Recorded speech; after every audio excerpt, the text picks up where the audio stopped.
a todos y todas, bienvenidos a la segunda clase del ciclo de charlas con modelo económico justicialista en el marco de la Escuela Justicialista Néstor Kirchner.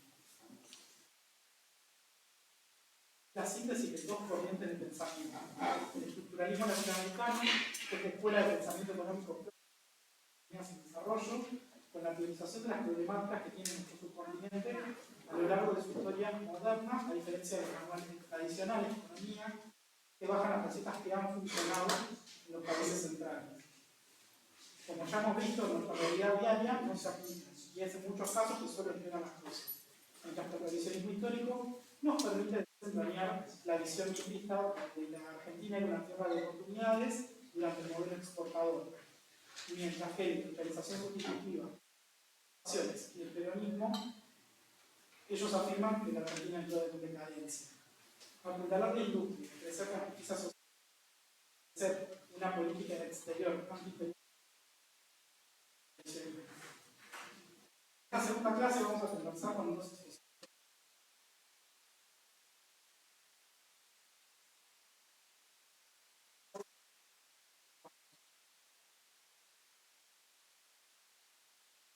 para dejar la clase el próximo miércoles. Así que Bataki se está ahí para la última clase a Santiago Frachina para profundizar sobre el modelo económico justicialista. ¿Cuál es el debate con el resto de los modelos en curso para la discusión de la política actual y también dentro del peronismo? Vamos a comenzar esta tarde con magista por la UBA, magíster en Economía Política en Flaxo, con un MBA en y es autor del libro Falacias Libertarias y es un gran divulgador de nuestro pensamiento económico a través de sociales. Gracias. Bueno, gracias por acercarse. A mí me parece que para encarar primero este tema, un poco con Felisa, lo que le dije fue yo tratar de hacer un poco un marco de en qué se da el estructuralismo latinoamericano, un poco para que se entienda cómo se desarrollan las ideas y fundamentalmente lo que quiero que ustedes se lleven es la cuestión del contexto, o sea, entender que las ideas se propician en medio de un contexto que es justo el apropiado, que justo se da en un determinado momento. Vamos con ejemplos muy puntuales. Cuando arrancamos y pensamos, por ejemplo, en Adam Smith, me voy bien atrás como para entender de lo sencillo a lo más complejo. Cuando pensamos en Adam Smith, de hecho, ha sido usualmente muy criticado por hacer un análisis de hoy de Adam Smith, y entonces yo les digo, bueno, la mano invisible del mercado regula perfectamente, y alguno me podrá decir, es medio inocente lo que está diciendo este tipo, ¿no? Porque pareciera que ¿qué mano invisible va a arreglar acá las cosas? El mercado no regula todo, ya sabemos las múltiples fallas que tiene. Bueno, espero que con estas clases que eso, pero quiero decir, uno dice, bueno, si dijo en realidad cosas que después en la realidad no se ven del todo reflejadas o que prácticamente lo vemos muy alejado. Bueno, en realidad es producto del contexto en el que él escribe. El contexto en el que escribe Adam Smith, por ejemplo, tomo el ejemplo del primero, pero después podemos ir con un contexto en el cual hay un capitalismo naciente, hay un capitalismo pujante y hay efectivamente un nuevo orden de producción mundial que lo hace muy atractivo y que efectivamente lleva la productividad a niveles mucho más altos de lo que venían antes. Entonces, esto es lo que, y hace que haya mucha transferencia de gente, población, del campo hacia la ciudad, por ejemplo. Y este nuevo, ¿y en qué se basa justamente la revolución industrial y todas las consecuencias que se van llevando después? En la división del trabajo. Entonces, efectivamente, con la división del trabajo, con la implantación de fábricas, lo que ocurre es, bueno, empieza a ser todo mucho más productivo. Ahora, ¿las condiciones eran malas? Sí, eran malas, pero evidentemente si hay un flujo de gente yendo del campo hacia la ciudad, quiere decir que algo de atractivo había, ¿no? No estamos defendiendo esas condiciones reglas para nadie, sino lo que estamos diciendo es, evidentemente algún atractivo había. ¿Y por qué las ideas de Smith calaron hondo en ese momento? Bueno, porque en ese momento él reflejó muy bien lo que estaba pasando en la sociedad, ¿tá? E incluso él habla de cierta armonía, que en realidad ahora cuando lo vemos tomando en eso, pero él habla de una cuestión armónica de la sociedad. Lo cual, eso me parece interesante como para entender a Smith y, por ejemplo, salir a pegarle a los autores, salir a hacer un análisis de hoy sobre los autores con tantos años atrás que escribieron, ¿no? Y así podemos seguir, ¿no? O sea, cuando pensamos en Marx, cuando pensamos en David Ricardo, que es quien sigue, ¿no? En los autores clásicos más importantes, bueno, David Ricardo también uno podría posicionarlo, lo digo muy rápido a grandes rasgos, porque no claramente el sistema capitalista, pero ya empieza a haber algunos problemas, ¿no? Empieza a haber algunos problemas, por ejemplo, con las categorías sociales que hay, ¿no? Empieza a decir, bueno, ok, los terratenientes en realidad están obteniendo un beneficio por solamente el hecho de poseer tierras, ¿no? La renta, y entonces lo que dice es, bueno, acá ya hay un problema, ¿no? De hecho lo llaman los terratenientes los parásitos de la sociedad. O sea, para que entendamos, David Ricardo, ¿no? Que hoy en día está bastante enaltecido, ¿por qué? Porque hoy en día cuando vemos algunas editoriales, algunos diarios importantes, hoy en día se sigue hablando de esta división internacional del trabajo. Y esto sí nos lleva a cuenta, con lo que vamos a conversar hoy, que es, bueno, ¿qué rol le toca a Argentina? Según la división internacional del trabajo que nos propone David Ricardo, en la cual se basan las ventajas comparativas. ¿Esto qué es lo de las ventajas comparativas? Como para no hacerlo tan complejo. Esto lo que va a decir David Ricardo es pensar todo el mundo como si fuese una gran fábrica. Entonces, dijimos que justamente el sistema capitalista, la virtud que tiene y el que genera es a través de haber dividido el trabajo dentro de la fábrica. No es que antes no se producían bienes, ¿no? Lo que pasa es que ahora se producen en serie a partir del capitalismo. Entonces, ¿qué es lo que plantea Smith y después profundiza Ricardo? Es, bueno, el mundo es una gran fábrica, dividamos el trabajo en esta gran fábrica. ¿Qué es lo que pasa ahí? Bueno, David Ricardo lo que plantea es ¿qué país hace qué cosa? ¿No? Porque, ok, bárbaro, nos dividimos, es una gran fábrica, tenemos materias primas, tenemos bienes industriales, pero ¿quién hace qué? ¿No? Esa es la gran pregunta. Y entonces, de nuevo, a ver, y esto me trae a las vinculaciones con lo que estamos viviendo hoy en día, ¿no? Digamos, desde un escritorio, si yo les digo, resuelvan este problema matemático en el cual tenemos que dividir a ver quién hace qué cosa. ¿Qué es lo que nos vamos a encontrar? Bueno, lógicamente David Ricardo lo que responde es, bueno, los que tengan menores costos o tengan mayores habilidades o mayor predisposición, por ejemplo, por el suelo que tienen, las características del suelo, se dedican a lo que mejor saben hacer, a lo que tienen para realizar un determinado bien. Entonces, en este esquema, obviamente Ricardo no le habla a Argentina, digo, pero vinculémoslo con Argentina, ¿qué es lo que tendría que hacer Argentina en este contexto global de tratar de comercializar con el mundo y qué rol le toca en esa fábrica que es el mundo? Bueno, el rol que le toca a la Argentina por las características propias que tiene uno de los suelos más fértiles del mundo, sobre todo vinculado con lo que es la pampa húmeda y lo que son sus cualidades en cuanto a la producción de alimentos, ¿no? Entonces, lo que nosotros encontramos es el sector agropecuario, fundamentalmente es el eje, desde la visión ricardiana, de a lo cual nos tenemos que dedicar. ¿Cuál es el problema que tiene esto? Bueno, eso lo profundiza mucho el estructuralismo latinoamericano, pero vayamos en líneas más generales para después ir más a lo particular. ¿Cuál es el problema que tiene dedicarse plenamente al sector agropecuario? Primero, es cierto que tenemos una ventaja ahí, por supuesto. Hay una ventaja. No, nadie la desconoce, ¿no? Entonces, ¿por qué decimos que hay una ventaja? Primero, bueno, porque dijimos, tenemos un suelo que es fértil, tenemos encima ya hasta la tradición de eso, de producir este tipo de bienes, ¿no? Cuando uno piensa, no sé, se me ocurren productos, yo ahora que estoy estudiando mucho lo que son las pymes en Italia, ¿no? Y pymes alimenticias. Y uno dice, bueno, ¿qué tienen las pymes alimenticias? Y bueno, la verdad que la gente en el mundo tiene una preferencia de cuando se come unos fideos, una pasta, quiere que sea pasta italiana. Nosotros a veces no podemos darnos ese lujo, pero digo, un brasilero en San Pablo, cuando tiene ganas de comerse una pasta, piensa en una pasta italiana. Venderle pasta argentina y se te complica porque, bueno, ellos ya tienen todo un know-how, años y años de hacer ese bien, y entonces en definitiva tienen esa ventaja comparativa.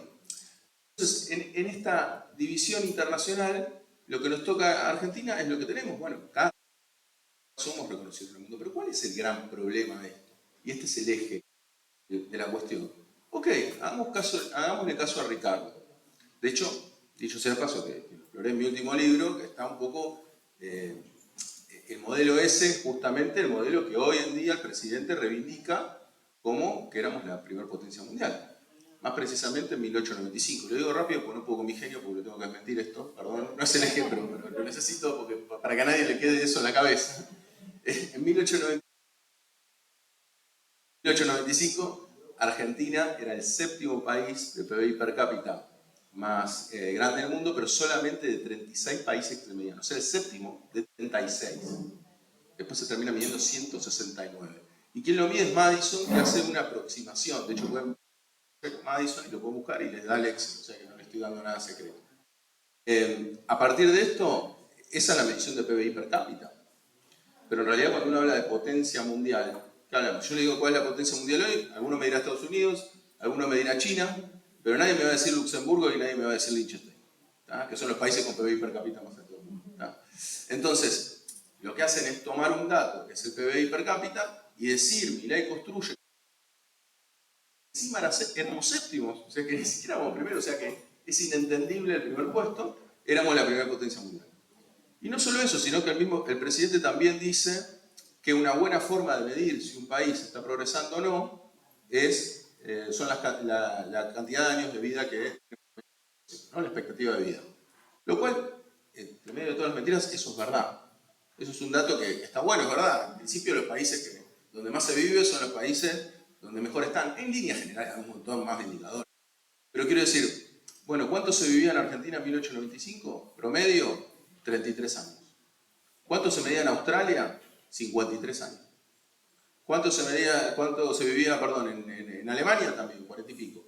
O sea, lo que quiero decir es, Argentina nunca fue primera potencia mundial.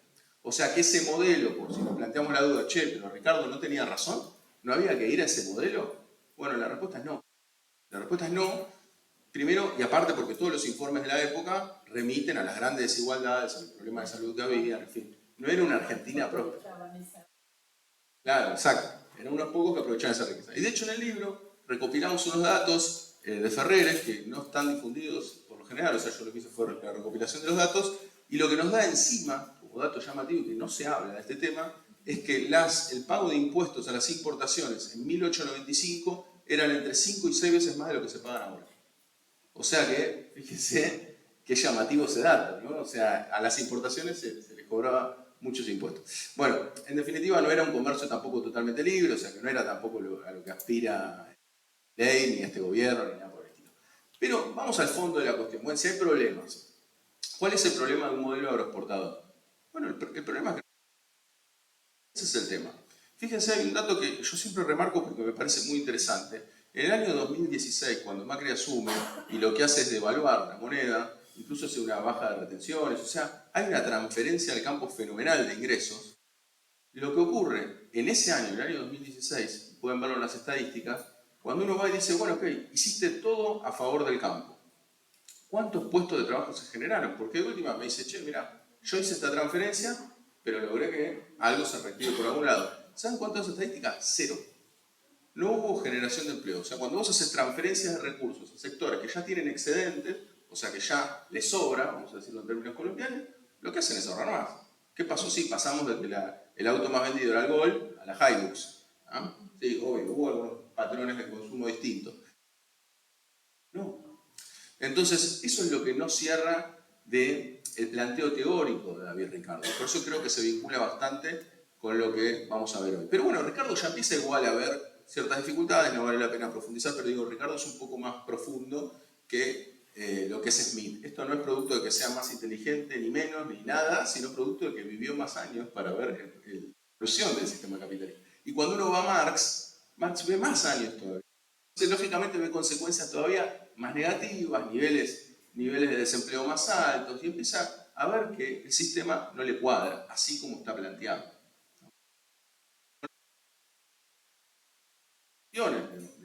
Del marxismo también, ¿no? De su interpretación de cómo va evolucionando la economía. Y en definitiva, pues caemos en la teoría neoclásica, paso muy rápido, pero quiero decir, justamente hacen lo que llaman ellos la contrarrevolución, o sea, plantean hipótesis muy distintas a la de los clásicos. ¿Por qué? Porque básicamente modelizan la economía, piensan que todo se regula por oferta y por demanda, ¿no? Un poco, si bien el último libro de Milei habla en contra de la teoría neoclásica, es que gran parte del sustento de las cosas que dice Milei nacen en la teoría neoclásica. De hecho, uno de los autores que es considerado por Milley, por ejemplo, es Gibbons, que también forma parte de la corriente neoclásica. Menger, perdón, no Gibbons. Menger, uno de los autores. Bueno, no importa, ¿no? Es algo anecdótico. Lo que quiero decir es, después, ¿quién llega a los 30? Y ahora sí ya nos acercamos más a... la gran crisis del año 29, para que lo diagramemos un poquito en la cabeza, justamente se da por una caída de precios internacionales. O sea, fijémonos, y me parece súper importante que en cada clase traten de vincularlo con lo que nos va pasando hoy en día para que podamos asimilar los conceptos. Crisis del 29 se da con caída de precios, o sea, con deflación. O sea, ahora que nos dicen que el peor de los males es la inflación, la peor crisis por deflación. O sea que en realidad no se condice esto con la realidad que estamos viviendo nosotros. O sea, querer forzar una situación de baja de inflación en forma de no estímulo de la demanda, que se caiga la demanda, es llevarnos a lo más parecido de la crisis del 30. No digo que vamos a llegar a una crisis, pero bueno, en nuestra escala podemos ver algunas cuestiones en común. Y esto también es una cuestión que el gobierno no entiende, que es que la influencia de Keynes ya empieza a tener efecto a fines de los años 20, de los años 30, si bien su obra principal fue en el año 36, que es la teoría de la ocupación. Pero lo que quiero decir es que alguien haga su obra en el año 36 no quiere decir que no se haya salido de la crisis del 30, que en realidad inicia en el 29, producto de políticas que consideramos más keynesianas, más de intervención en lo que es el Estado benefactor. Y ahí ya nos metemos un poco de lleno en lo que es el contexto de lo que es el estructuralismo latinoamericano. ¿Por qué? Porque ¿cuándo nace el estructuralismo latinoamericano? Justamente cuando termina la Segunda Guerra Mundial. Entonces lo que nos encontramos es, bueno, un contexto distinto, que venía ya golpeado, ¿no?, de la gran crisis, de la gran depresión, de la crisis del 30, y lo que nos encontramos en el 45 es una Segunda Guerra finalizada con un contexto político raro, llamativo, que es una URSS muy fuerte influencia. Esto también, hay datos que a veces el libro lo estoy reflejando, no quiero equivocarme al decirlo de memoria, pero les quiero decir que en el periodo, y esto hay que tenerlo en cuenta, ¿no?, desde que la URSS se forma como tal hasta la década del 80, la URSS crece más que Estados Unidos. O sea, fíjense lo que estamos hablando, ¿no? Porque, ¿qué pasa? Nos comparan la URSS con Estados Unidos como si hubiesen arrancado los dos iguales. Pero Rusia justamente tuvo una revolución porque tenía unos problemas fenomenales, ¿no? Entonces, a lo que voy es, la URSS se presentaba como una opción súper pujante. O sea, esto es lo que hay que entender. Más allá de que después nos digan, bueno, ok, el muro lo usaban de un lado para el otro. Después está la decadencia de la URSS, que bueno, obviamente nos va a exceder completamente y no sería ya para justicialismo, sería una clase. Así que no, y leninismo, pero no quiero irme con otra cosa. Pero lo que quiero decir es que también puede ser interesante, podríamos organizar. Pero digo, para entender también qué tenemos enfrente. A lo que voy es, la URSS no es que es algo... Porque imagínense que si no hubiese sido un peligro rojo o este fantasma rojo del que se hablaba, no hubiese hecho falta nada, ¿no? O sea, evidentemente hubo una división del mundo, esto reflejado por todos, prácticamente no hay disidencias con esto, en la cual el mundo se estaba dividiendo en dos grandes posturas, ¿no? En Italia, un poquito, no se cae en el comunismo, con los partisanos y demás. Digo, hay mucha... bueno, el caso de Yugoslavia es un caso súper interesante. Yo hice una tesis sobre ese tema, la de la licenciatura en economía, que es súper interesante. También es un socialismo de mercado, con Tito, bueno. En fin, se van dando un montón de influencias en las cuales hay una puja grande entre dos grandes bloques del mundo, ¿no? El rojo, y vamos a decir el capitalista y libre, vamos a decirlo así. Así que lo que nos encontramos, bueno, después de la Segunda Guerra Mundial es esa puja por conquistar el mundo no solo económico, sino también el mundo de las ideas, ¿no? Entonces, el estructuralismo latinoamericano lo que hace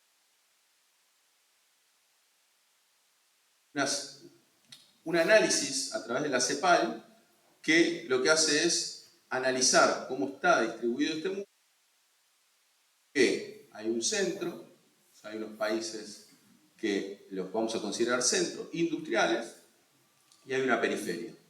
Y lo que hay no es ni más ni menos que un reflejo, y sin lugar a dudas tomado de lo que vimos de David Ricardo, de que en realidad, bueno, la periferia está abasteciendo de materias primas. Obviamente esto lo va a explicar muchísimo mejor Elisa, yo estoy haciendo simplemente una introducción. abastece de estas materias primas al centro, y obviamente estas materias primas tienen un valor menor, generan menos empleo, que es lo que estuvimos ya adelantando, y el centro pareciera quedarse con la parte más grande de la torta, ¿no? En definitiva, lo que hace es vender estos bienes industriales no solamente en el mismo centro, sino que también en las periferias.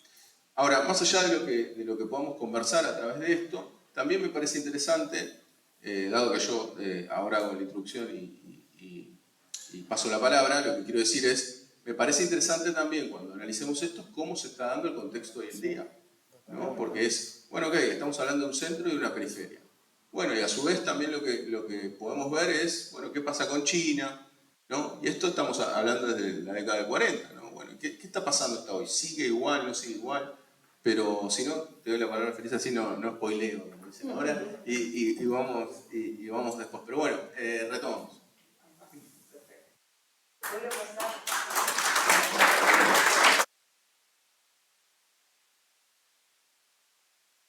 ¿En caso, Marco, querés que vaya para allá? ¿Cómo queremos? Casi me voy a...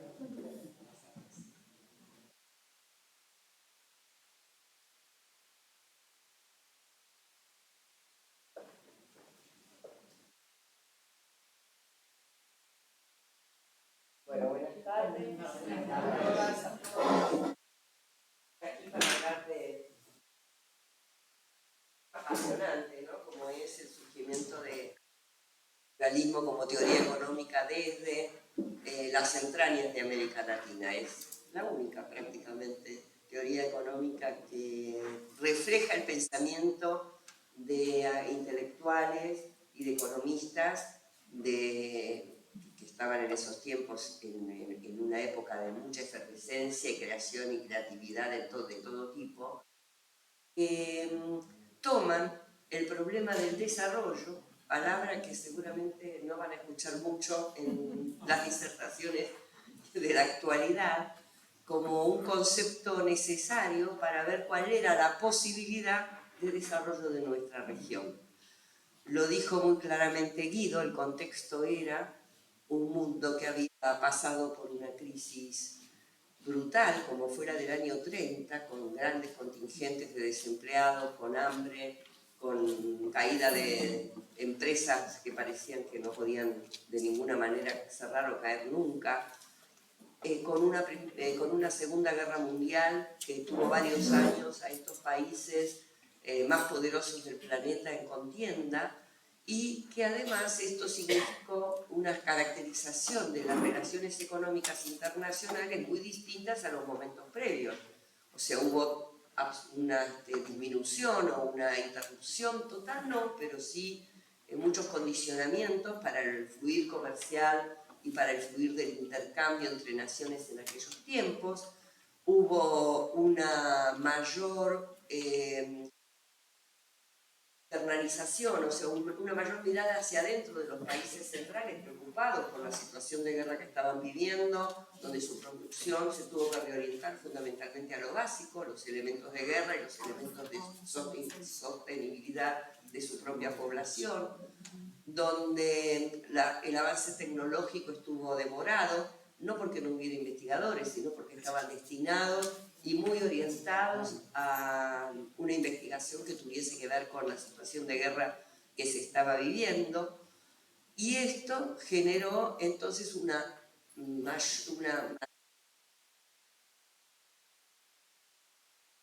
que Guido estaba explicando, el centro y la periferia.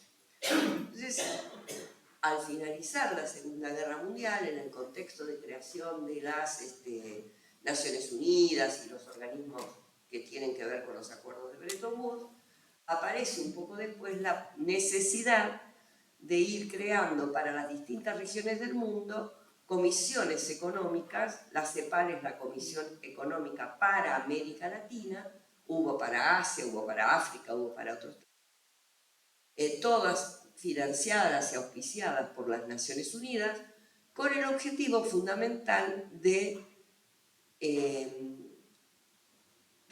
pensar o repensar esta relación entre el centro y la periferia, hacer una especie de listado de necesidades de los países periféricos, de los países que, en nuestro caso de América Latina, ver cuáles serían las políticas en materia económica que servirían para un mejor desarrollo y una mayor bienestar de su población, y proveer cierto financiamiento para el análisis y estudio de estas políticas, no para llevarlas a cabo, pero sí por lo menos para que los profesionales pudiesen debatir y estudiar estas temáticas.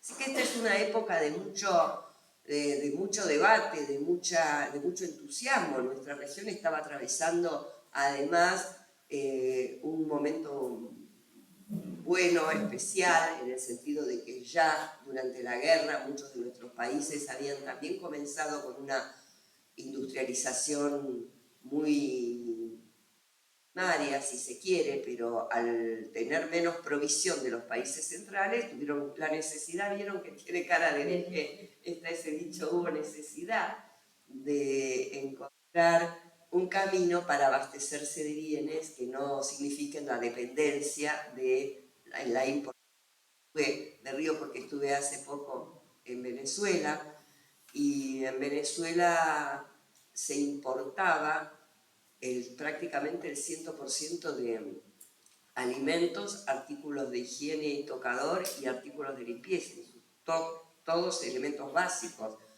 Y el bloqueo que les paró la posibilidad de comprarlo, o que si lo conseguían les resultaba demasiado caro o con dificultades logísticas muy importantes, un año para el otro, lo que no se pudo lograr en tantos años, hoy se abastece en un 96% en estos tres rubros, ¿no? Entonces uno va ahora y ya no hay ese desabastecimiento del que hablaba la tele todo el tiempo, hay de todos los productos que orgullosamente además lo destacan, dice hecho en Venezuela, ¿no? Dice, eso es algo que pasó en nuestra región en ese momento y que tuvo que ver con la necesidad de abastecerse de aquello que las potencias que estaban entrelazadas en esta guerra no lo podían abastecer. Perdón, ¿me pasas el vaso de agua? Un poco de tos.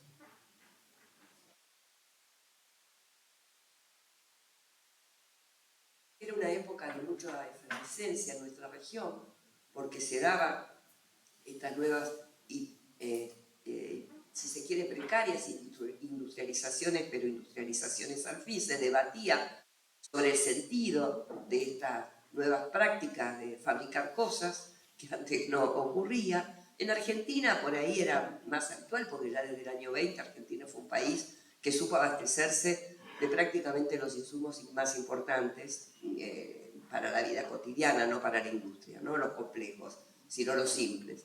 Pero para otros países de la región esto era toda una cuestión absolutamente novedosa.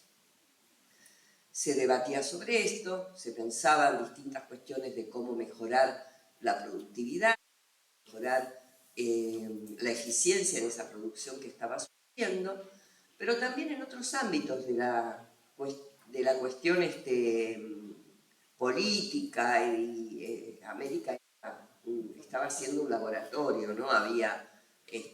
Comenzaban las rebeliones y las rebeldías políticas, en esos años, los 50, 60, aparece también la teología de la liberación, aparece en la literatura el realismo mágico, es decir, fue una época donde nuestra región aporta al mundo concepciones diferentes, una intelectualidad que estaba en discusión permanente y que realmente encontró la forma de generar teorías que desde nuestra región, desde nuestra identidad, fueron presentadas al mundo.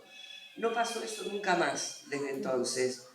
Y también ahora, en este momento, yo digo, hay como una pereza latinoamericana en el marco de pensar nuestras realidades, porque parece que somos, sobre todo en el área de economía, que es la que más conozco, meros repetidores de lo que en otros lugares se va desarrollando, se va pensando o se va estableciendo directamente en, por ejemplo, los organismos internacionales que tienen una mirada y análisis de cada tema y que sacan la política para ese tema, y todos parece que replicamos la misma definición que tomaron estos organismos, ¿no?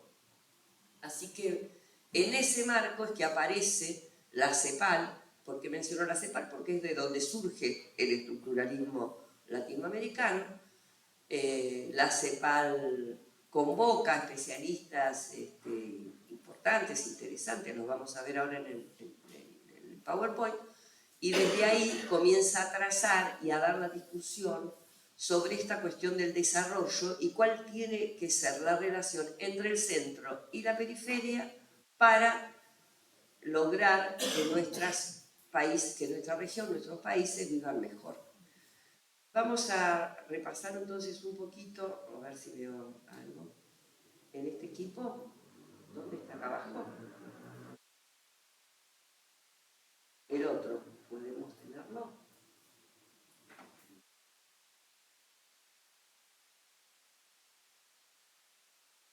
Sí, Yo hablo solo de... realmente no. Ah, No me dijeron de que ibas a poner un PowerPoint, disculpame. sí, se lo avisé a Sergio. Este no.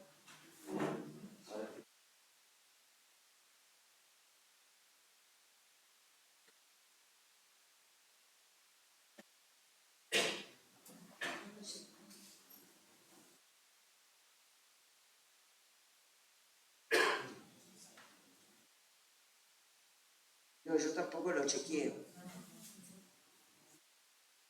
Después se los vamos a pasar. Este hay que sacarlo, no me interesa. Y lo pones tranquila mientras yo puedo seguir. Bueno, ahí aparecen entonces figuras como Raúl Prebisch, que todos lo han... No se ve, no se ve. ¿Acá? No, la luz de... Para que consulto.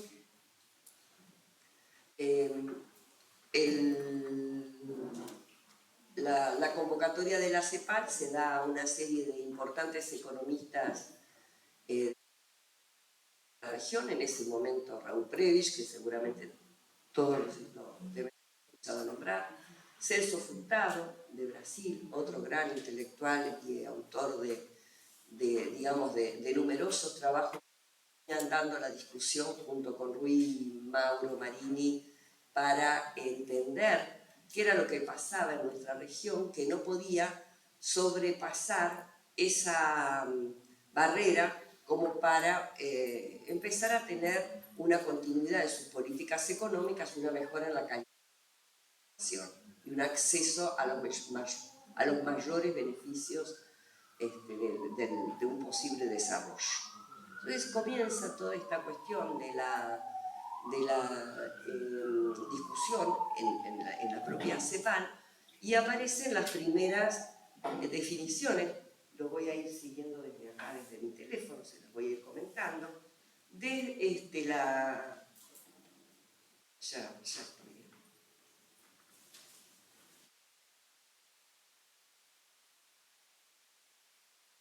Las primeras discusiones entre ellos, ¿no? O sea, ustedes entienden que estamos en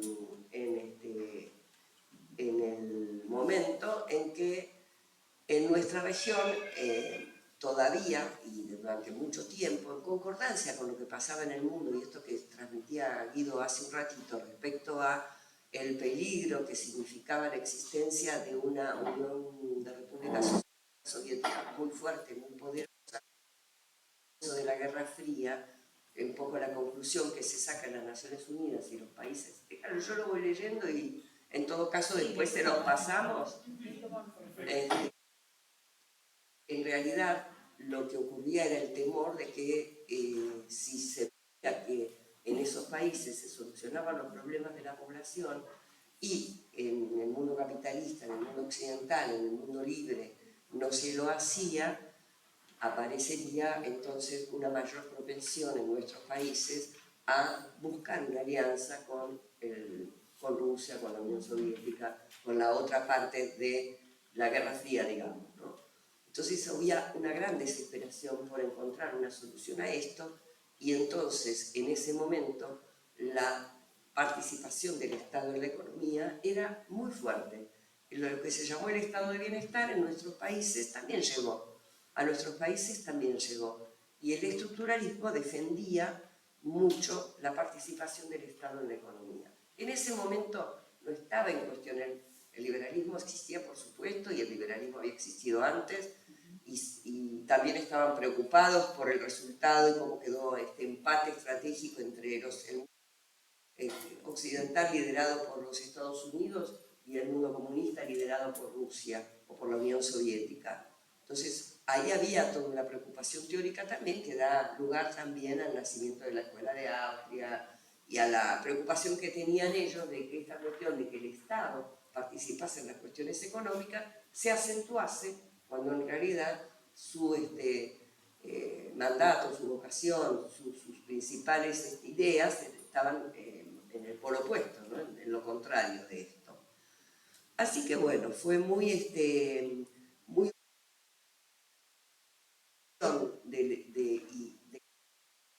economía que tenía todo este grupo, porque era importante a los efectos de definir cómo se iba a realizar la relación entre estados, sobre todo entre los estados llamados de la periferia, que son los nuestros. La visión que tenía el estructuralismo en relación al desarrollo era, si se quiere, un poco naif a mi entender.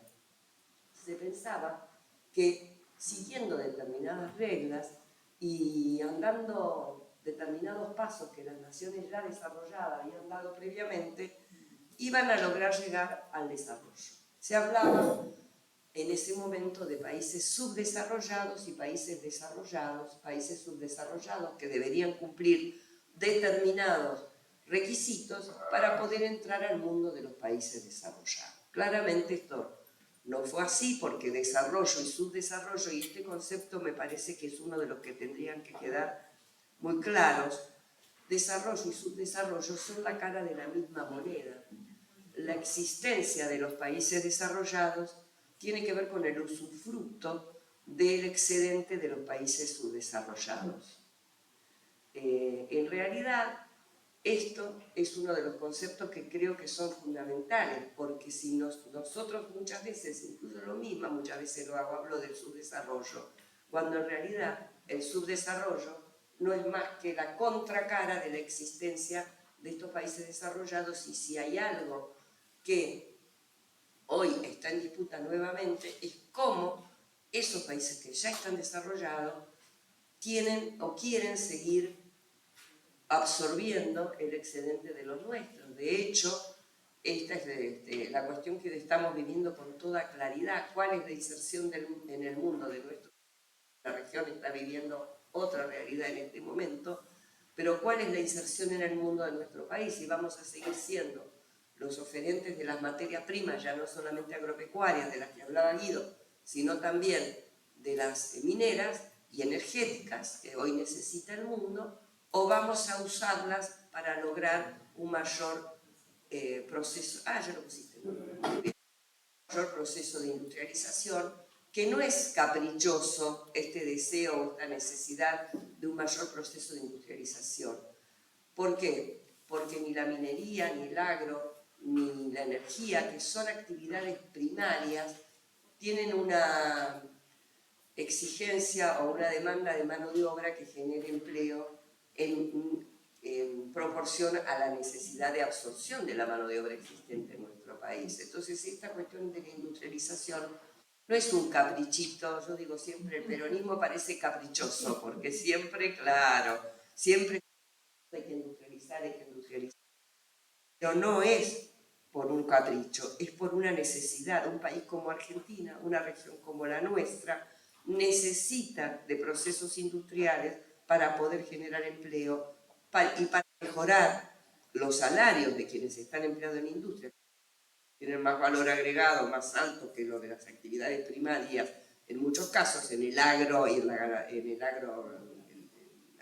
el sector agrícola ganadero se lo ve clarísimo, y que generan entonces esa posibilidad que no tienen los otros sectores. Entonces hay que tener muy en cuenta esto. El estructuralismo era un defensor de las cuestiones que tienen que ver con la con la industrialización, un promotor, un propulsor de estas ideas. Pero les quería mostrar, entre las ideas fundamentales,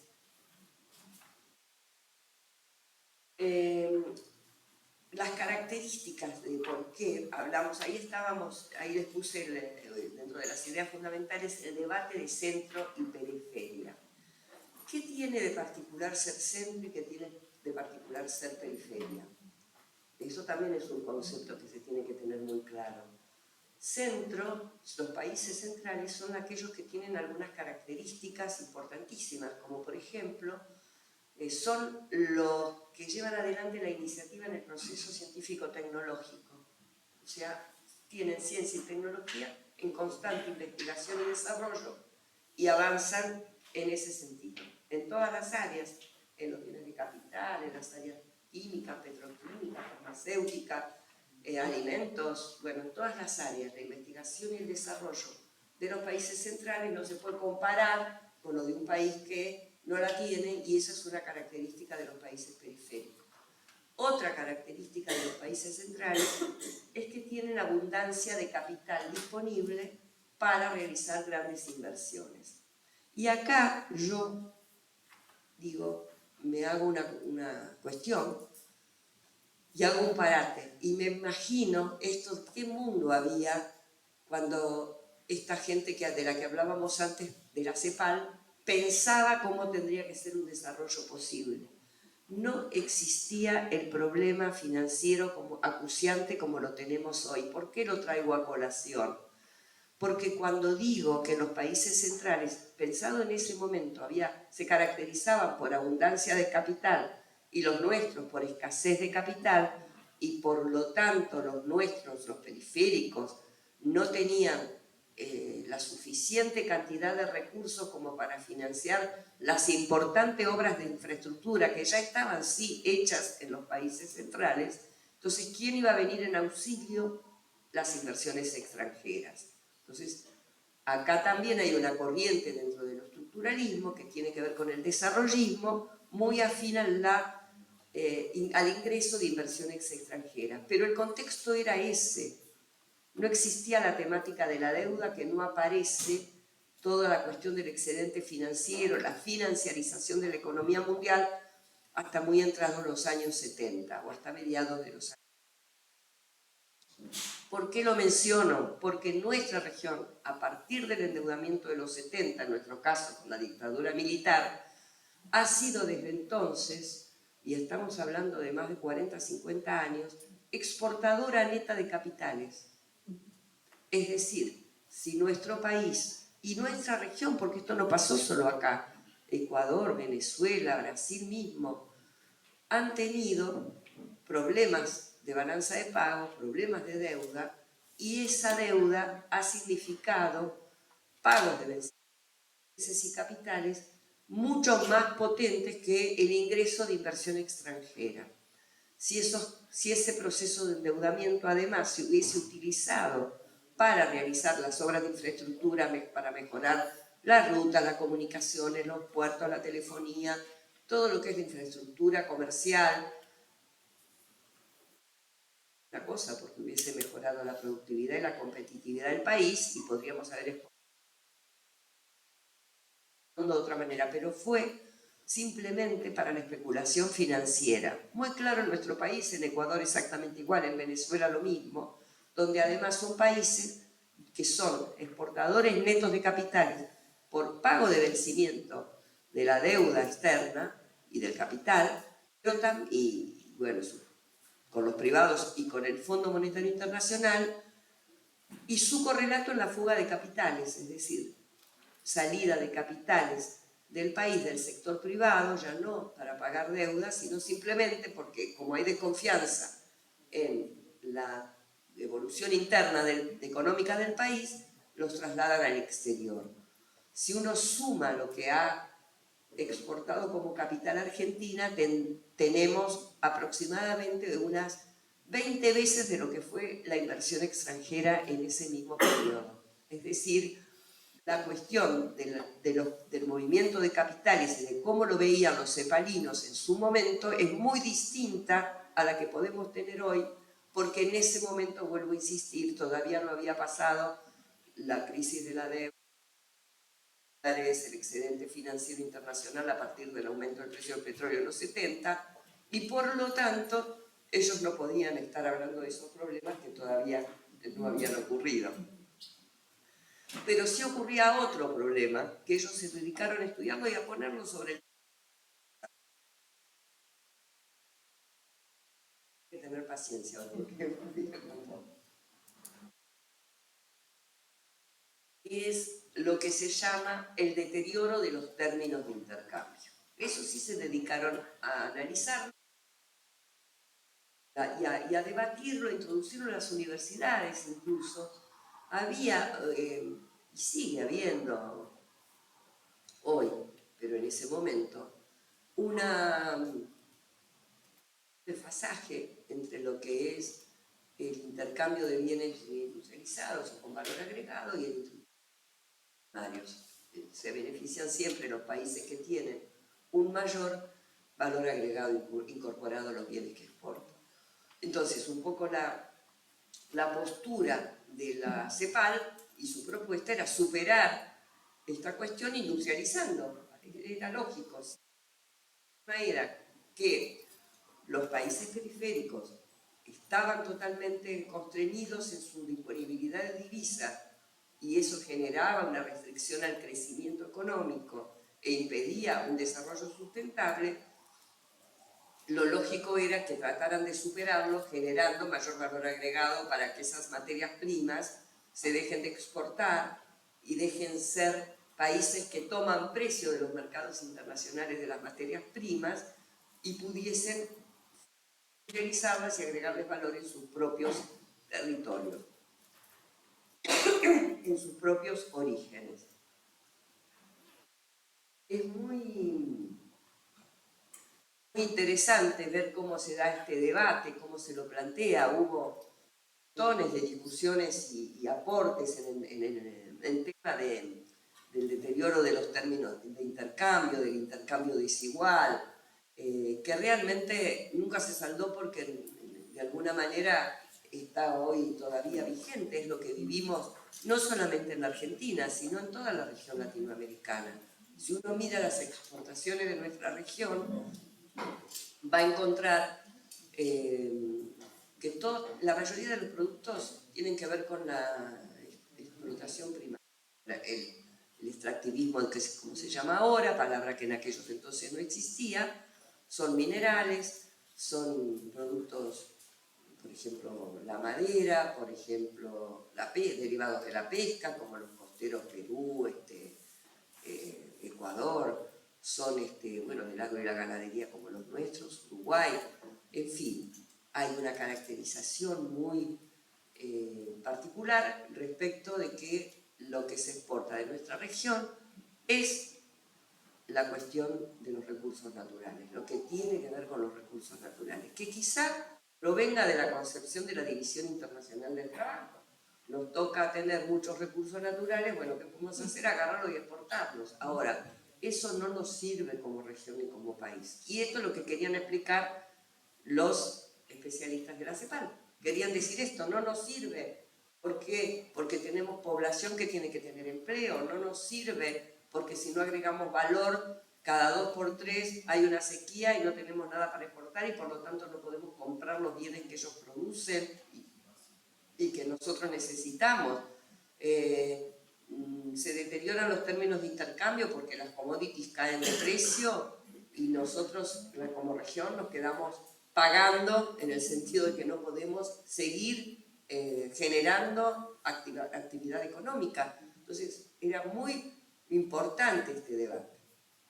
Entonces para mí una de las cosas que tenemos que registrar ahora entonces son qué caracterizaban los países centrales, que lo vuelvo a repetir: desarrollo científico-tecnológico, la abundancia de capital y que eran países que tenían una industrialización ya bastante avanzada. Ahí está, ¿no? Lo que yo les dije de otra manera, donde las economías periféricas se caracterizan por especialización en bienes del sector primario, que es lo que veníamos diciendo, y baja diversidad productiva. Por supuesto, la productividad sectorial era muy dispar, sectores con alta productividad y otros que realmente no han competido en el mercado mundial de ninguna manera, y una oferta ilimitada de mano de obra, porque al haber actividades activistas, la mano de obra no tenía ninguna posibilidad.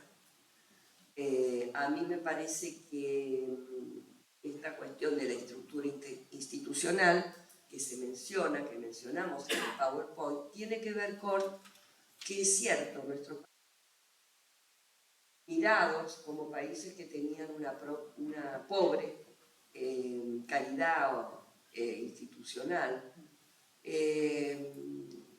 con grupos económicos incipientes en esos momentos, no tan acentuados como ahora, que tenían, digamos, poca propensión a la inversión en su propio territorio, y además que estaban siempre intentando sacarle ventaja al Estado, ¿no? Esto que después se dio a llamar la patria contratista, más allá por los 80, los 90, ya en estos momentos de los 60, 50, 60, cuando tiene auge toda esta discusión, aparece como una característica que impide de alguna manera que también haya inversiones, que seamos más autónomos, que podamos tener instituciones que estimulen aquello que tienen los países centrales.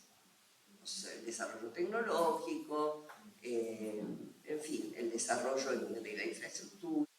Estaban más considerados los grupos locales o los agentes económicos locales como grupos oportunistas o grupos de oportunidad, donde los negocios eran de más breve plazo, donde no había ese afincamiento y donde la necesidad de inversión no estaba dada, a no ser que sea de corto plazo y para hacer ganancias rápidas y fáciles.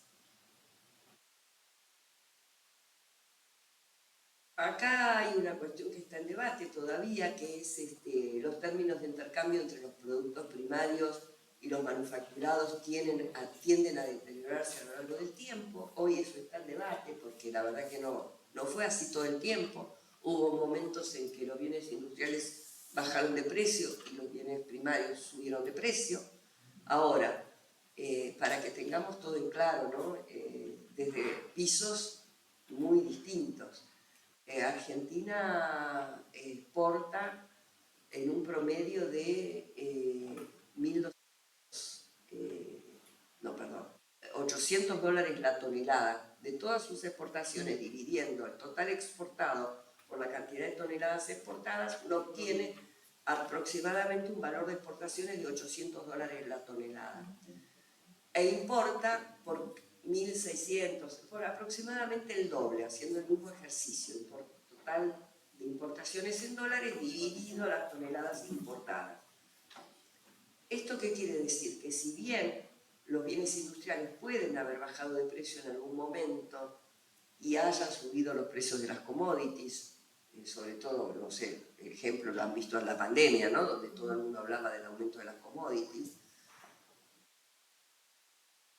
el piso del que se parte es muy distinto, porque, por ejemplo, nosotros, si producimos soja, la soja en toda la furia, en su mejor momento, llegó a 600 dólares la tonelada, pongamos 650, para ser generosos, y eso es lo que una tonelada de soja podemos vender desde la Argentina. Ahora, cuando vendemos autos y exportamos autos, ya la tonelada pasa a 10.000 dólares. Ahora, si exportamos un reactor de lo que hacía el INVAP, que ya no va a ser más, la tonelada pasa a 100.000 dólares. ¿Qué quiero decir con esto? Que el proceso de agregación de valor es fundamental y que el piso del que parten los productos industriales que nos exportan los países centrales, como autos o reactores nucleares, es mucho más alto que el piso del que partimos nosotros, porque una tonelada de soja en su furia llegó a 600, puede llegar ahora está en 400 y algo. en su furia, digo, fue en el momento de la 125, ¿no? Cuando fue el intento de captar parte de ese aumento y con el aumento con la imposición de las retenciones móviles. Entonces, creo que hay que saber esto porque puede ser que hace 20 años atrás o 30, no, la verdad que no lo estudié, pero puede ser que haya caído el valor de la tonelada de auto de 1.000 a 10.000 o de 8.000 a 7.000, depende del modelo. Cuando busco el ejemplo, busco un promedio. Sin embargo, el piso del que han partido es mucho más alto. Entonces no sienten tanto esta diferencia. Y eso hay que tenerlo en cuenta porque es muy importante a la hora de determinar cómo va a ser el vínculo con el exterior, qué recursos vamos a tener para afrontar ese vínculo y esa relación comercial.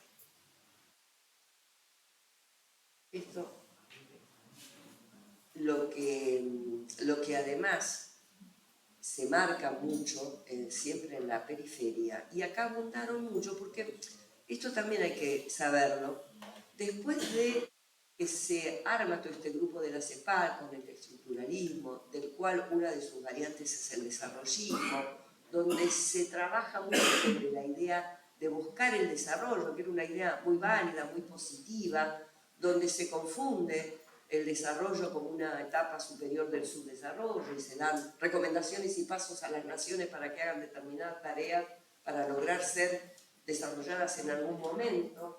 En general todas las ideas venían también de los centros económicos mundiales y nos daban todas las ideas opuestas a las que ellos habían aplicado para llegar a ese momento. Aparece toda una contraposición con el estructuralismo dentro de la misma corriente estructuralista, pero más puntualmente la llamada teoría de la dependencia, ¿no?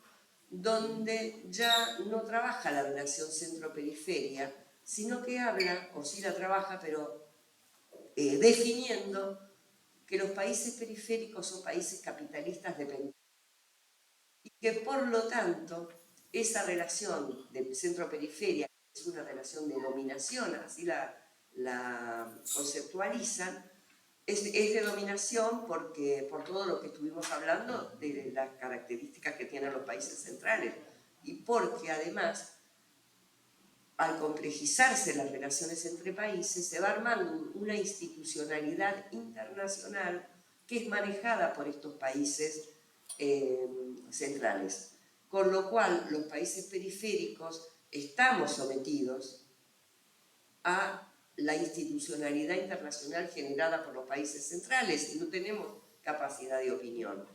Y si la tenemos y somos escuchados, realmente no hay ningún tipo de chance de que alguna vez cambien las políticas en favor de los nuestros. Y se trabaja mucho de los teóricos de la dependencia, que son parte de los mismos que habían formado la CEPAL, de, por ejemplo, las políticas del Banco Mundial, las políticas del Fondo Monetario Internacional, se estudia eso, y nosotros no tenemos mucho que reflexionar al respecto, eso que ellos no habían visto todo lo que pasó después, ¿no es cierto? ¿Se imaginan hoy lo que estarían diciendo, ¿no? De las políticas que se definen en el Fondo Monetario Internacional y después la aplican los países de la región, las políticas que definió el Banco Mundial con el consenso de Washington en los 90 y todo el mundo la llevó adelante, porque les puedo asegurar que el mismo código minero que se aprobó en el 94 acá, entregando absolutamente la explotación minera a las empresas y con muy poco de ingresos, ¿no? Ocurrió lo mismo en Malasia o en cualquier otro lugar por donde pasó el Banco Mundial, exigiendo la adopción de textos absolutamente similares para implementar políticas en favor de las empresas mineras de los países centrales, no del desarrollo de la minería a partir de, en todo caso, propender a que Argentina, que tiene una gran cordillera y que no fue un país minero nunca, pero que ahora parece ser que lo puede llegar a ser, tuviese el acompañamiento para el desarrollo de empresas, instituciones, áreas públicas que permitiesen la creación de empresas estatales, mixtas o privadas que se dediquen a la minería, pero esto es utópico pensarlo, porque estos organismos internacionales, como decía antes, solamente forman parte de un sistema internacional, de una institucionalidad internacional que está pensada para favorecer y opera y actúa para favorecer a los países centrales y a sus empresas y a su mundo de negocios. Entonces esto, si bien ellos no lo vieron con la crudeza que lo estamos viviendo, trabajaron mucho sobre este tema de analizar el comportamiento de los países centrales, de políticas de sometimiento a los periféricos, y empezaron a investigar bastante sobre el rol de los organismos internacionales sobre este aspecto. Así que ellos desde muy temprano vieron esto como una cuestión fundamental para garantizar de alguna manera una política que se daba desde los países centrales para garantizar ese sometimiento. Sometimiento que no es por un caprichito, me lo voy a someter porque me gusta someter, no, es por la disponibilidad de recursos y por esa abundancia que hablábamos de recursos naturales de nuestra región.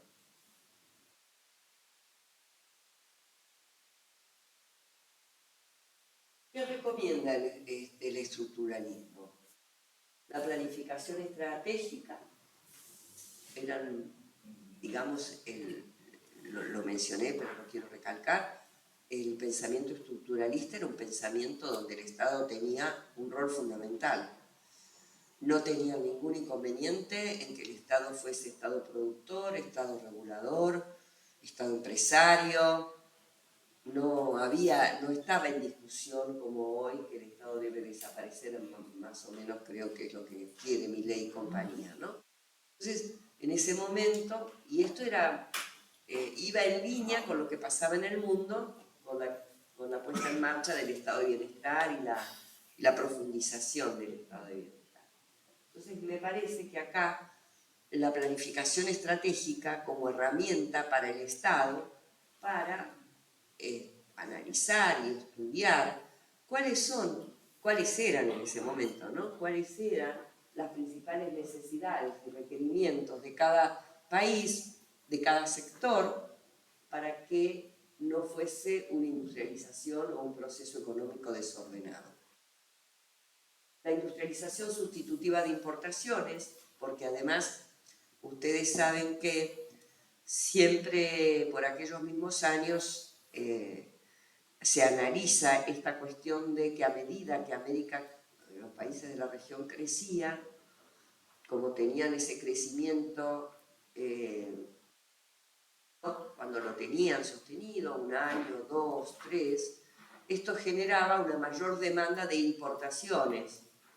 Las importaciones, como ya les mencioné, siempre eran más caras que las exportaciones, con lo cual, para sostener una tasa de crecimiento, como no éramos autosuficientes en los insumos que necesitábamos y había que importar más, llegaba un momento en que, ¿qué pasaba? La restricción externa, ¿no es cierto? Que hoy adquiere otra forma, porque hoy nuestra restricción externa está compuesta de esta, que es la básica, la que se estudia en economía, la que provoca el llamado stop and go. Esto es lo básico, pero a lo de hoy, en el hoy se agrega la cuestión financiera que requiere de más dólares que de los que la cuestión de las importaciones. Entonces, ellos no lo vieron porque el mundo era otro, no existía esa problemática. Qué felices que eran, podían hablar de esto, del desarrollo, ¿no? ¿Verdad? Porque esto nos ha traído más complicaciones que no sé. Entonces, la industrialización tenía que ser sustitutiva de importaciones, no valía que fuese cualquier industrialización. Y eso necesitaba de una planificación estratégica. Si vamos a hacer una producción sustitutiva de importaciones, tenemos que pensar en qué sectores vamos a trabajar para lograr el autoabastecimiento, qué insumos eso va a requerir, los podemos producir en la Argentina o en la región, lo tenemos que traer de otro lado, cuánto nos va a costar traerlo, en fin, toda la problemática de realizar el encadenamiento de las cadenas de valor, el eslabonamiento de esas cadenas paso a paso.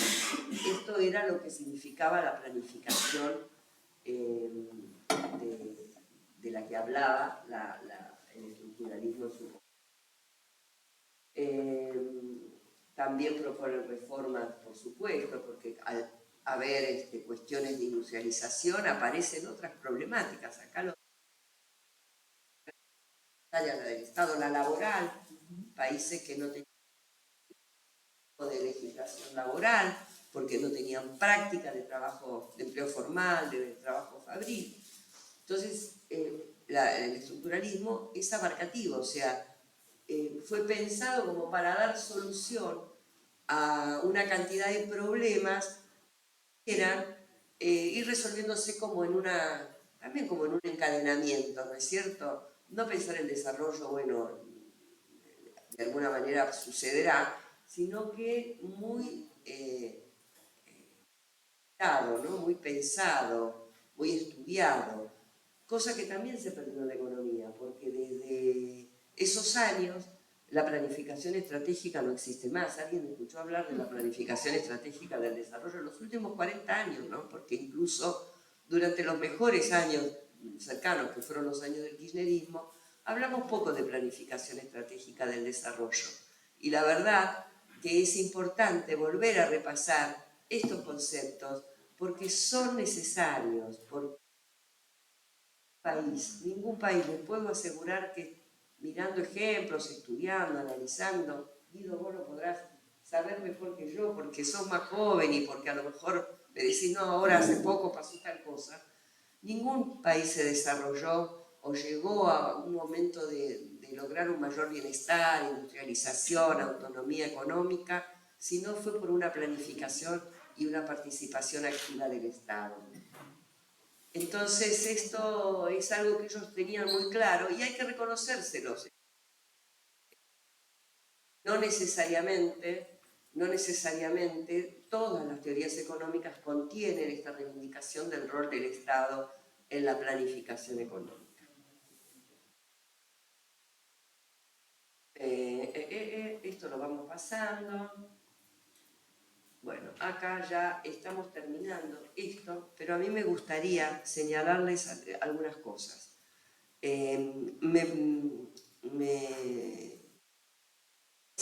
Pienso que, y les quiero transmitir, que el estructuralismo fue una novedad en la teoría económica. Hoy prácticamente ni se estudia en la facultad, no sé ustedes, pero no es algo, la teoría de la dependencia realmente está como...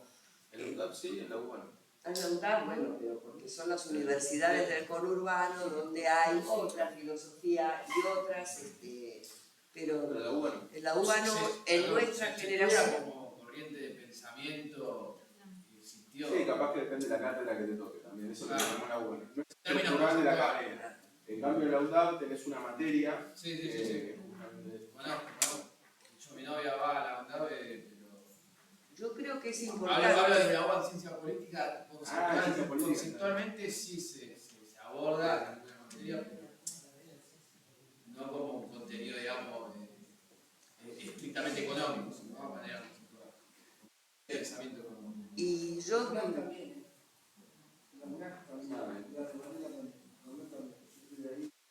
La UNAC es Varela, claro.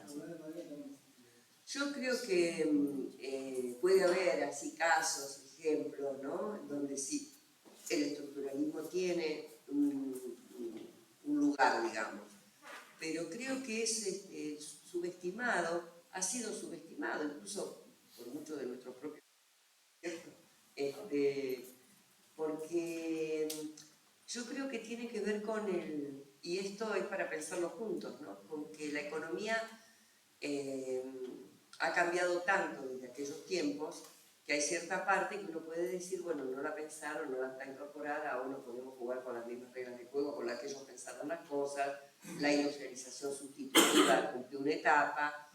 Ahora, muchas veces uno se pregunta cuando mira la realidad, cuando ve lo que está pasando, incluso ahora, y lo que ha pasado, es si no necesitamos retomar estas ideas, si no necesitamos volver a pensar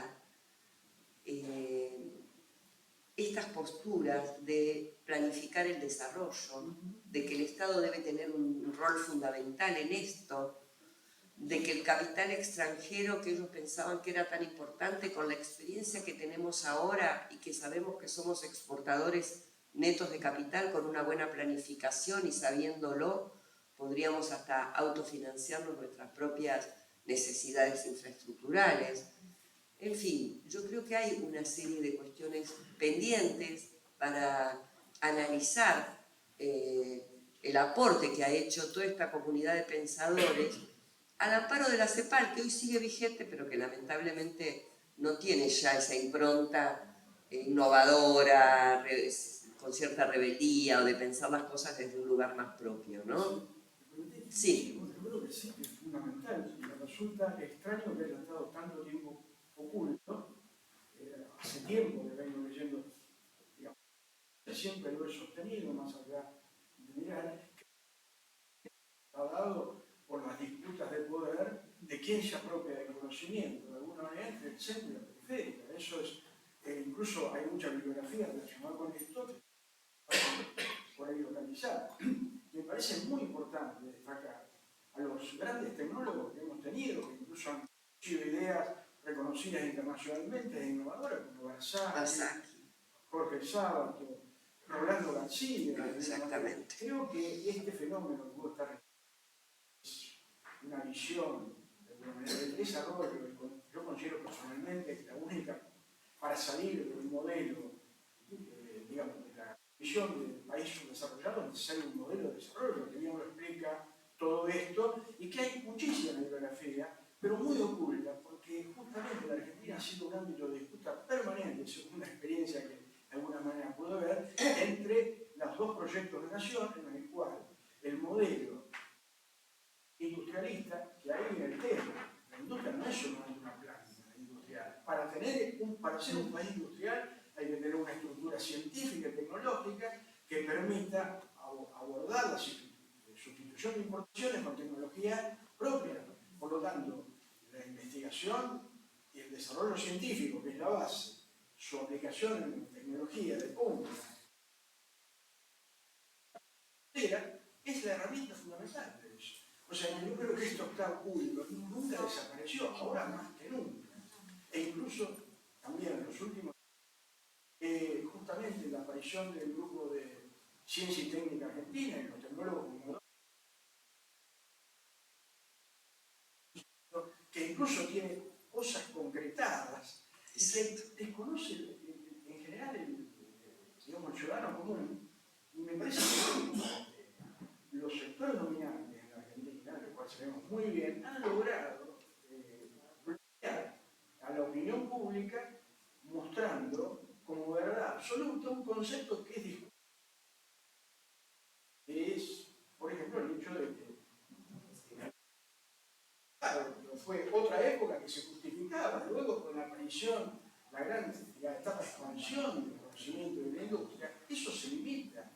Y justamente los sectores dominantes de la Argentina no solamente quieren obtener renta, sino también poder absoluto y hasta ahora disputan entre el campo y y creo que eso está latente. Sí. Una cosita, pero creo que sí, desde mi punto de vista, con las virtudes que ha tenido el kirchnerismo, no atacó esa problemática, posiblemente porque esa problemática no es un problema de decisión estratégica compleja, ¿no? Es un modelo en un marco de incertidumbre que tiene que tener sustento de poder. Y eso era entrar en qué con los grandes sectores del poder. Parece imposible. Sí, yo creo que Argentina abandonó hace muchos años esta cuestión de planificar el desarrollo. Yo les comento que la última vez que hubo un Consejo Nacional de Desarrollo, el famoso CONADE, fue en los años 60. O sea, desde ahí nunca más tuvimos un plan estratégico de desarrollo.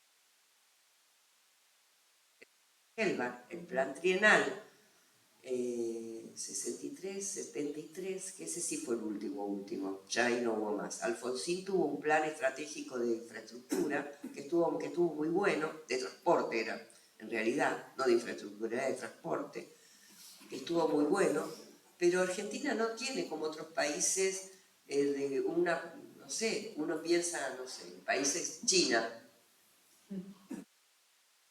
El desarrollo de China, que tampoco existía China como la conocemos hoy, cuando ellos pensaban todo lo que estuvimos hablando, ¿no? O sea, en el mundo CEPAL no existía China ni como problema ni como potencia, ¿no?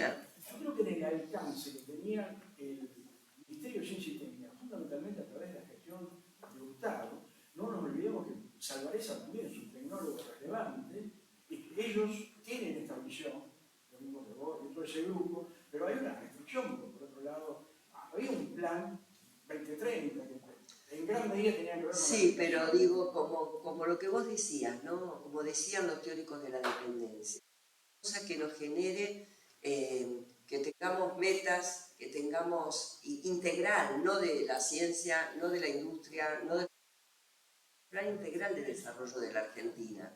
Y que además cada año se junte el comité que corresponde y lo vaya renovando, mejorando, actualizando, incorporándole cosas.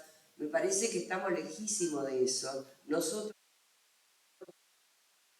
Te confieso algo, sí. creo que este fenómeno, que tengo la suerte por ahí de abordarlo, de interesarme, en general, en mucha gente política, de cual reconozco muchísimas cosas, desconoce estos temas en la dimensión que hay que conocer para tomar decisiones.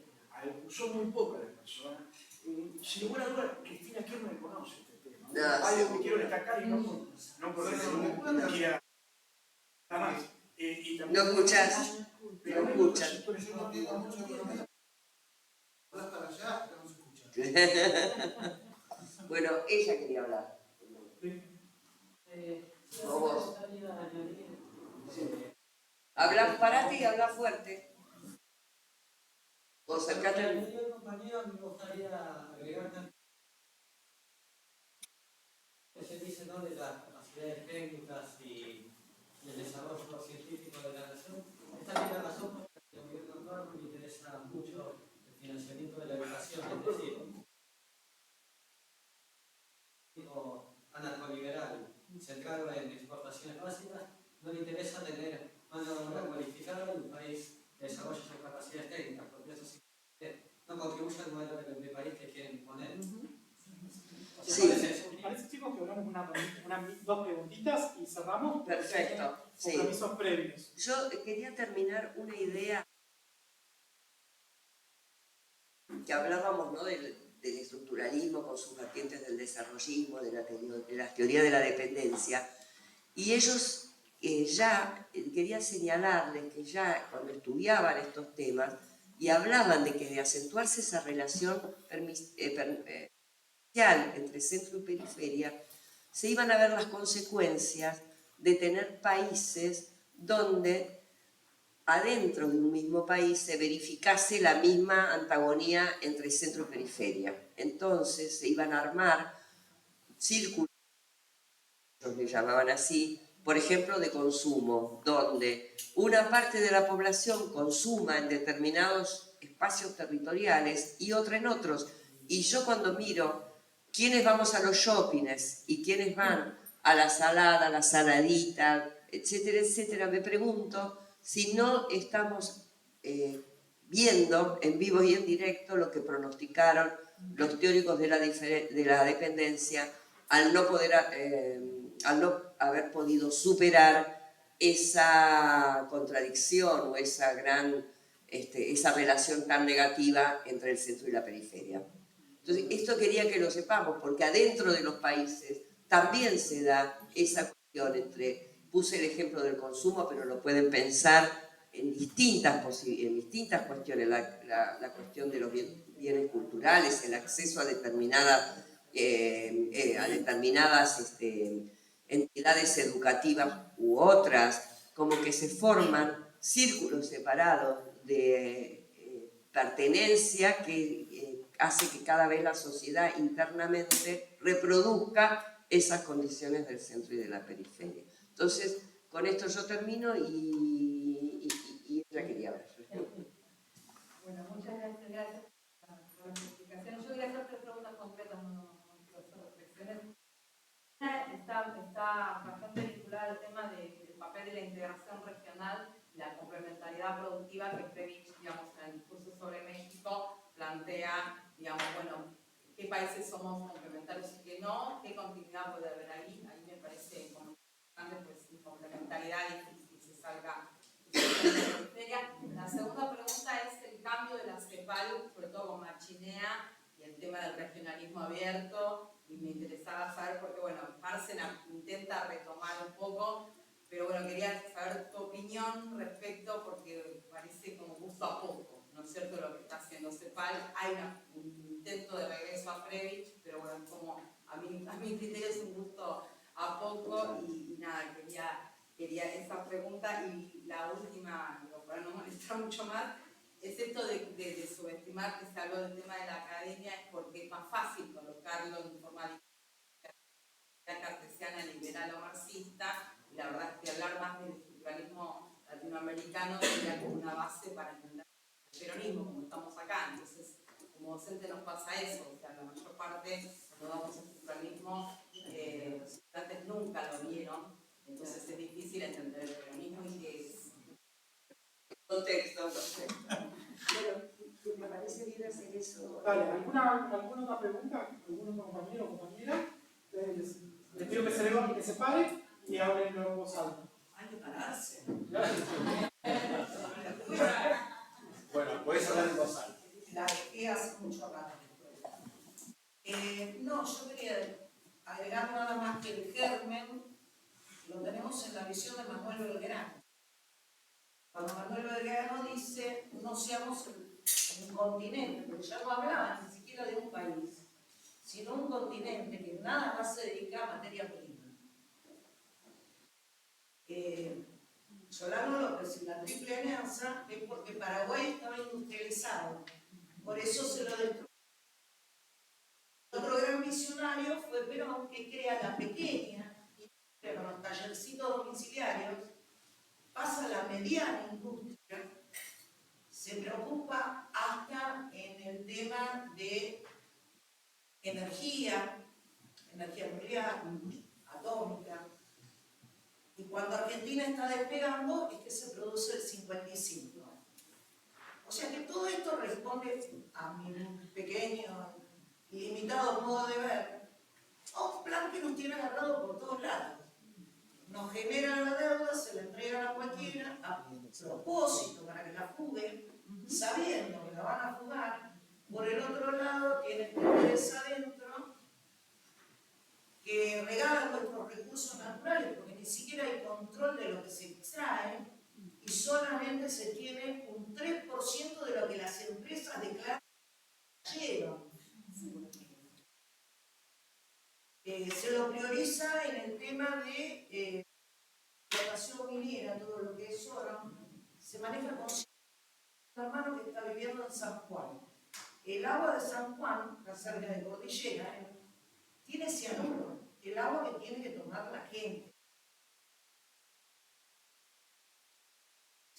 Una provincia pobre, que se lleva por un 3% de lo que declaran el oro, todos los minerales que se lo buscan. O sea, esto, volviendo un poco a lo que decía Felisa, son planes que no son de ahora, que se proyectan a largo alcance, que ya no necesitan a las otras, sino que tienen los medios, los jueces, todos los medios de información para deformarle la cabeza a la gente, los cipayos de adentro que entregan las cosas y rifan nuestra soberanía, y estigmatizan al que asoma la cabeza y pelea contra eso. Y esto no es de ahora, esto viene desde el año 70. Y si nos remontamos un poco más atrás, de la época del Perón, cuando vieron que Argentina tenía la posibilidad de despegar. O sea que, si no nos enganchan con la deuda, nos enganchan con los cipayos y la explotación primaria, y nos venden los productos manufacturados, como decía ya Manuel Belgrano en esa época, estamos acorralados. ¿Nos puede solucionar, Felisa, el tema de la multipolaridad en algo? Sí, por favor. Pregunta de dos renglones. Vamos a tocar el tema del feudalismo tecnológico.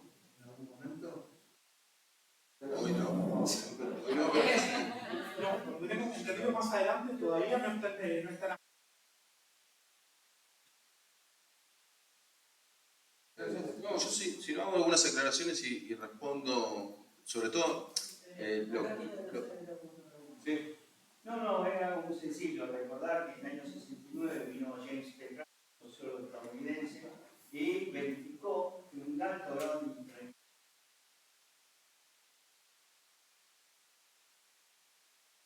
la agenda electrónica, la primera computadora en la universidad clementina. Pues se reúne con Emilio Coelho, que era el presidente de la Unión Industrial. Vamos a hacer un proceso de implementación más rápido, tienen los insumos, tienen la gente. Y Elio le contestó: ¿se imagina una masa de obreros industriales concientizados? Vamos a perder el poder. Bueno, antes de responder ahí, la última pregunta me parece importante. Yo traté de hablar poco porque quería que Felisa, teniéndote acá, que tuvo superávit fiscal sin ajustar. O sea, aumentando jubilaciones, aumentando salarios, digo, eso es importante, ¿no? Hoy me llamó Tomás Méndez a la mañana y en una radio me dio el gusto de decir: si Miguel no sabe cómo bajar la inflación, tener superávit fiscal, tener superávit externo con muchos dólares en el Banco Central, Que te llame a vos. crecer al 8%, crear 500 o 600 mil empleos por año, y bueno, que pregunte, que no pregunte. Y reivindicar a Felisa, que fue quien ejecutó el pago al Fondo Monetario.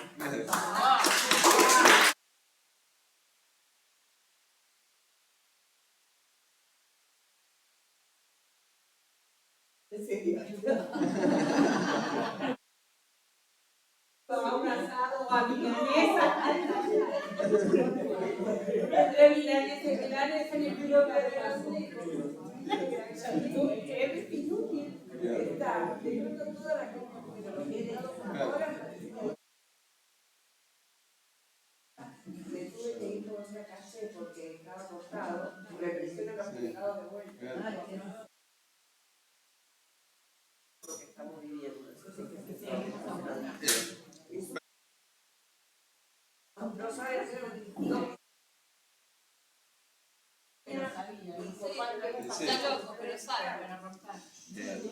No, con respecto a la restricción, rapidito nada más, con respecto a la restricción externa, cuando Felisa dice lo de la cuestión financiera para agregar a esta restricción, lo que hay que tener en cuenta es que no solamente por medio de la deuda, tengan en cuenta que en el gobierno de Alberto Fernández hay superávit comercial, o sea, exportamos más de lo que importamos y sin embargo hay caída de las reservas. ¿Esto producto de qué es? Que esto se complejiza un poco más con la remisión de utilidades, a su vez dentro de las importaciones que hay, importaciones intercompany, o sea, las mismas empresas que son casi, si no me falla la memoria, el 50% de las importaciones son intercompany. Entonces, lo que estamos hablando es que se está generando, ¿no? Telecom Francia le importa, Telecom Argentina le importa a Telecom Francia. Entonces, y fíjense, Alberto Fernández, que Milei, y diciéndolo, y fíjense que si hay algo, yo prácticamente escribo el 90% de las cosas en contra de Milei, o sea que imagínense que no soy alguien que lo va a alegar, pero quiero decir, le dieron un papelito para las importaciones, le dio Evo Preal. Entonces, ¿por qué? Porque ya no había más dólares. Pero digo, no estuvo esa decisión dentro del gobierno de decir, voy a cuidar mis reservas, tratando de ver cómo negociar estas deudas intercompany, viendo si le podías dar un bono, ver de qué manera no te vacían el Banco Central, ¿no? Porque en definitiva la restricción está ahí, están los dólares, ¿no? Y no los cuidamos, teniendo superávit comercial. Pero bueno, más allá de eso, dos cositas que quería resaltar que no dije, que mientras la escuchaba Felisa me acordaba. También hay que tener en cuenta que en ese 1895, o sea, en ese modelo agroexportador, solo éramos 4 millones de habitantes y sobraba gente con 4. O sea, imagínense ahora que somos 12, se entiende la incongruencia y de todo lo que vivimos hoy, de cómo nos cierra. Y después otra cuestión importante es la escuela austríaca. Yo le dije que iba a hablar de la escuela austríaca, pero después dije, me pasé de tiempo, la quiero dejar hablar a ella. No dije, pero digo, la escuela austríaca como contrapartida de lo que acabamos de ver, es una visión de mundo única, ¿no? No importa ahí el mundo subdesarrollado. Y eso es lo que nos pasa con Milei cuando lo escuchamos, porque cuando escuchamos a Milei, no habla del desarrollo industrial. ¿Por qué no habla? Y no habla porque no está en su cosmovisión. Estamos en una cuestión de oferta y demanda. Después algún día podríamos hacer alguna clase de escuela austríaca, porque ahí sí me gustaría para desarrollar más. Pero quiero decir... Está de moda. Claro, es como... ahora, ¿no? Lo que vimos es como ver a Smith Miren, nunca había sacado esta conclusión. Es como ver a Smith, pero sin entender todo lo que explicamos acá, el contexto. Entonces es como decir, bueno, veamos a Smith y es un genio Smith, y decir, che, pero pasaron un montón de años, pasó. Y a propósito de los desarrollos de los países que decía Felisa, 100% de acuerdo, no hay, y esto es algo que hay que grabarse a fuego. Para que un país se desarrolle, el Estado tiene que estar presente como condición necesaria, pero no suficiente. O sea, si hacemos la cosa mal con un Estado, no nos desarrollamos. Entonces lo que nos está marcando, lo que vimos hoy, es un trazo de hacia dónde tenemos que ir. Tenemos que organizarnos, tenemos que hacer un plan industrial, lo hace China. El país que más crece es China, con planes quinquenales, con una... Por eso. Lo que quiero decir es, y ni siquiera los modelos de ellos, Singapur, a ver el modelo de Singapur, y lo que nos encontramos es también un desarrollo totalmente planificado. El 20% del PBI de Singapur está explicado por las empresas estatales. O sea, para que entendamos, la empresa estatal es un pulpo que acá nos considerarían Stalin en persona. Entonces digo, no existe sin que el Estado se desarrolle. Así que, bueno, lo que pasa es que estamos justos de tiempo. Pero... Un aviso nomás, ¿no? Esto me está rebotando en la cabeza una diferencia que nosotros los peronistas tenemos, que no entendemos el rol regulador del Estado como la construcción de un estado de bienestar, sino la construcción de un estado promotor. Esto es, digamos, muy diferente, porque un estado promotor requiere de una comunidad movilizada, que acompañe al estado promotor y se sume. Digamos, ha habido la economía y su contexto en todos estos años una profunda desmovilización en torno a la necesidad. Y tal vez, cierro con esto, uno piensa, a lo mejor no hay mal que por bien no venga, porque estas reacciones frente a la catástrofe era la única manera que se podía entender en lo que estábamos, a lo que estábamos enfrentados. No, yo solamente le quiero contestar o hacerte una reflexión de la CEPAL y el tema de la integración regional que hablaba. Yo creo que nuestros países son absolutamente complementarios. Más en la época mejor de los primeros años del siglo XX, hubo mucha complementariedad. Más, Mercosur tiene complementariedades que pueden ser trabajadas y potenciadas. Lo que pasa es que la política, usted sabe que la economía no es una cuestión técnica, la economía depende de las necesidades, no hay otra cosa. Entonces estos vaivenes que han venido después, cuando había mucha hermandad entre los presidentes y los gobiernos, se pudo avanzar en esa integración. Ahora es todo lo contrario. Y con respecto a la CEPAL, a mí también me da gusto a poco. No creo mucho en el proceso que están llevando adelante ahora para volver a la fuente. Y me parece que lo que hay es intelectual, que están medio repitiendo consignas, dogmas, estudios, análisis, medio también tratando de quedar bien con cierta cosa que ya es dada o convencional, y no se atreven a pensar otras, a proponer otras, a saltar un poco sobre el barco, saltar agua como para que quizás las tienen, no sé, yo tampoco capaz que las tengo, pero digo, hay un adormecimiento de la creación intelectual en la CEPAL misma, ¿no? Bueno, muchísimas gracias.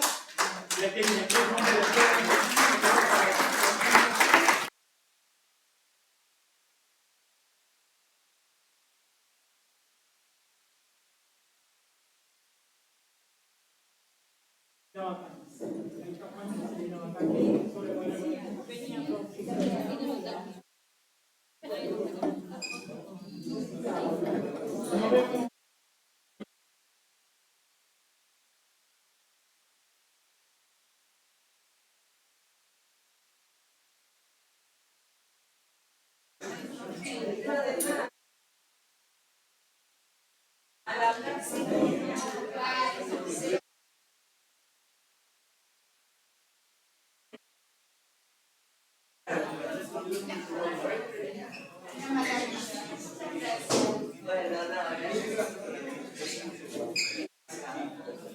Bueno, igualmente.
Esa cuestión.